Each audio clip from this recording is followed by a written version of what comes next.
Hi, it's Ethan from Bentley's Drum Shop, back with another lesson today. Today's lesson is going to be on the 4 paradiddles, and the instructors who have done paradiddle-related lessons before, Jaren and Jim, have both covered some stuff that has to do with related material in this lesson, but today's lesson is all about getting the full potential out of your paradiddles. A lot of people don't know this, but there are actually 4 different paradiddles.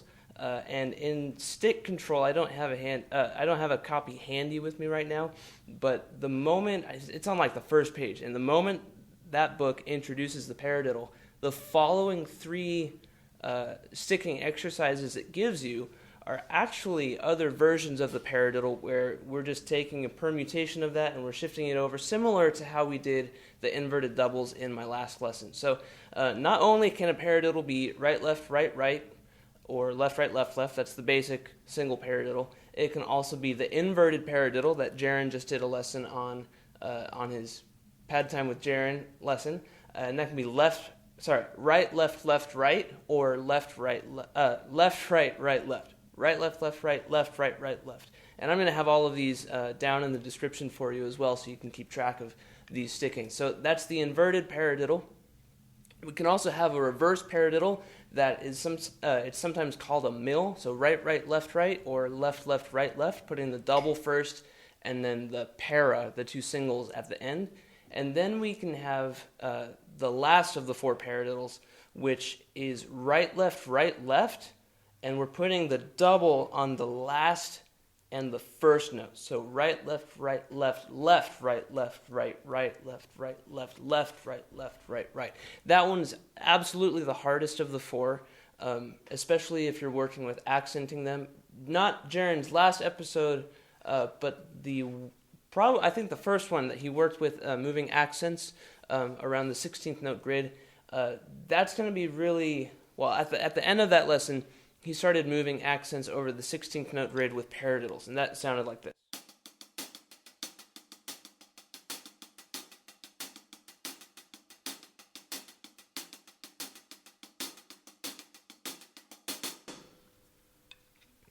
That's really similar to what we're doing today, but instead of just moving the accent around a regular single paradiddle, we're going to be accenting the first note while moving the sticking itself to different positions per beat. And you saw at the beginning of the video, I did this with a groove, and we're going to get to that in a second. But the first thing that you need to be able to do is play these stickings just between your hands while accenting the first note of each one of them. So right, left, right, left, right, left, left, right, left, right, left, right, left, left. Inverted, right, left, right, left, reverse. And then the tricky one.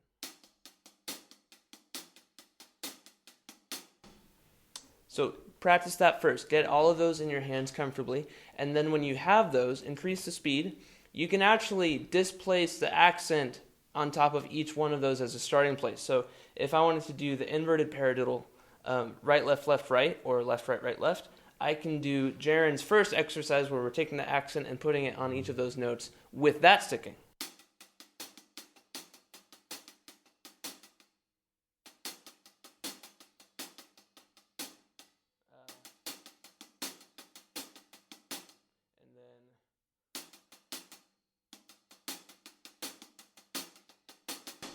I haven't practiced that a whole lot, but it's something that you can definitely do. There's so much stuff with just moving around where the accent is placed on a certain sticking or a certain grouping of notes that is really beneficial, and it's going to free up your hands like you wouldn't believe. But for now, let's take, now that you've practiced those stickings for a bit here, I'm hoping you did, we're going to put that into a groove itself. And the first thing that I want you to do is, because you've been practicing with your hands probably on a practice pad or a single surface, if you paired your right hand with the bass drum, that's something that when we're starting off on drums, we try and fix, right? We don't want to play, or a better example would be, we don't want our right hand to play with the bass drum when the bass drum should be on its own, like this.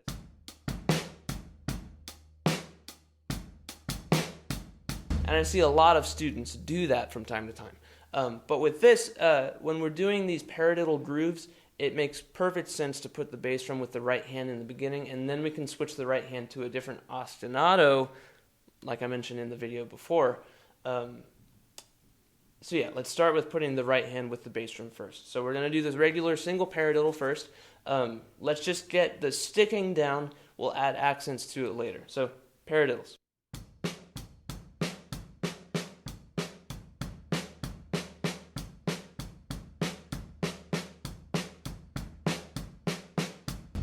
Not too difficult, right? We're just adding the right foot to what the right hand voice is already playing in that sticking pattern, and that makes a lot of sense for a lot of people usually.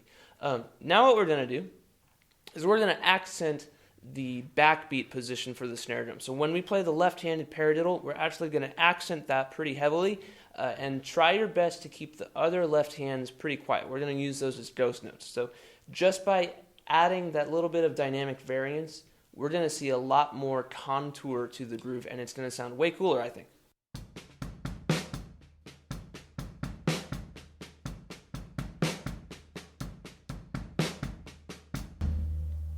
That's awesome. Totally usable. You don't have to accent just that one.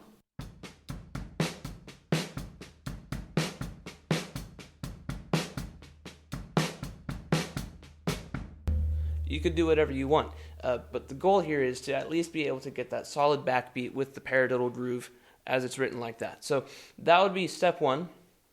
Then I would strongly encourage you, once you have that down, try playing it without the right hand at all. Just make it a paradiddle between the right foot and the left hand. Jim Chaffin, he did a video on this. It's in the Funky Primer. This is actually a groove. So this might be extra material.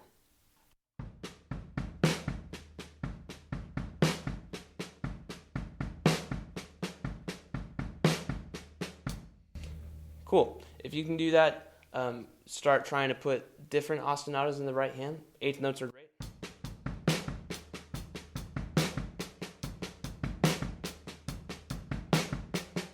I like one and a lot with this.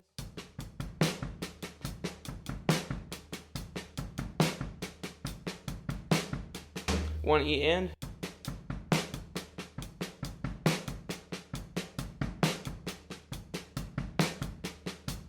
Anything. All of this information in the lessons that I've been giving you hopefully is cumulative, and we've been just building on this base of stuff that you can do to practice for years and years and years. All right, so that's walking through pretty much all of the recommended steps on the single paradiddle in its I was going to say root position, but that's way more harmonic, in its natural position. So let's take that. We're going to switch it over to the inverted paradiddle, right, left, right, or left, right, left, which Jaron recently did. Here's how that sounds.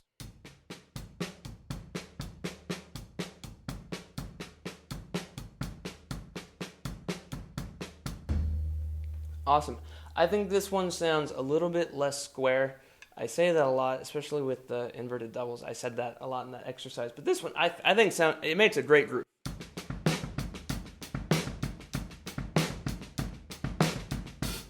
I love that. I think it sounds really cool.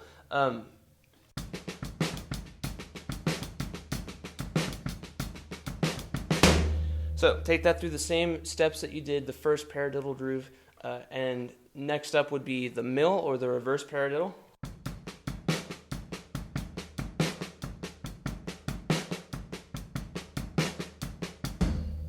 Now this one requires a little bit more control over the ghost notes if you're going to keep just the first note accented when it turns to the left hand, because we have,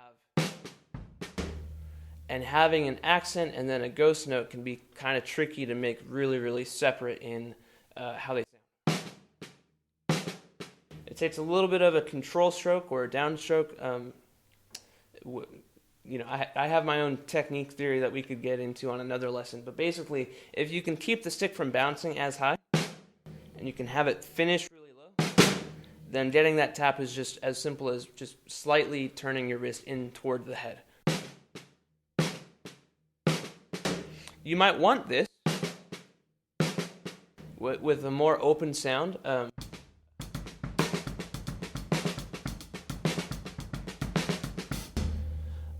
but be able to do it both ways. That'll give you the most mileage out of this idea. Take that through the same processes. And then lastly, we have the paradiddle that I don't really have a name for, but it's just a hard one. It's the one where you're accenting the second note. So this will also take a good deal of ghost note control, and coming into an accent from a ghost note is a great thing to be able to practice. If you saw my inverted doubles exercises, if you can accent the second note of a double, that's a very useful thing to do, and it comes into play right here in the groove. So right, left, left, right, right. The double is spread over the last note and the first note.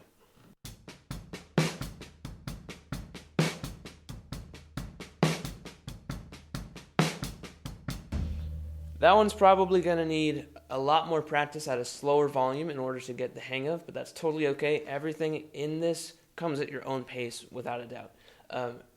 Cool. So that's all 4 in their root positions. And like I said, if you can put a different right-hand ostinato over the paradiddle that's happening between the bass drum and the snare drum, more power to you. That's going to open up a lot of different textures.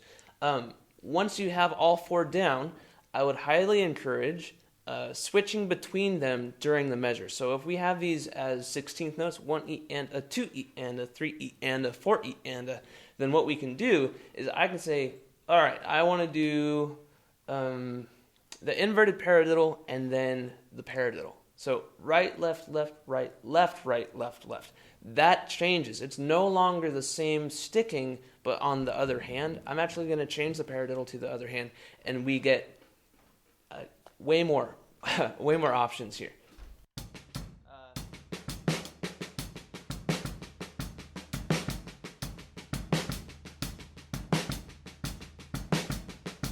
This one doesn't have any doubles on the right hand, and that's okay. What if I wanted to do the reverse of that? So right hand, sorry, I'm going to switch the order of those two. So the inverted paradiddle first off the right hand, and then, no. The regular paradiddle on the right hand first, and then the left-handed inverted paradiddle would sound like this.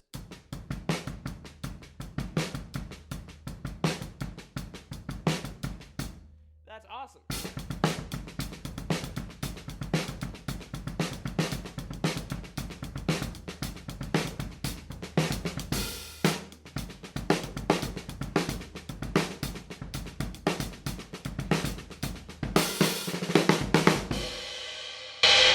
And you can get as carried away as you want. It's awesome. You can just practice them out, see how they fit together, switch between them, and put them in different places, mix it all up, and have a lot of fun. Because paradiddles, it's one idea, but you're getting 4 notes out of it, and it has a natural melody between the kit that sounds really cool. So hopefully you enjoyed this lesson. It was a little bit of a faster one today, but keep up the good practicing, and we'll see you next time. Thanks.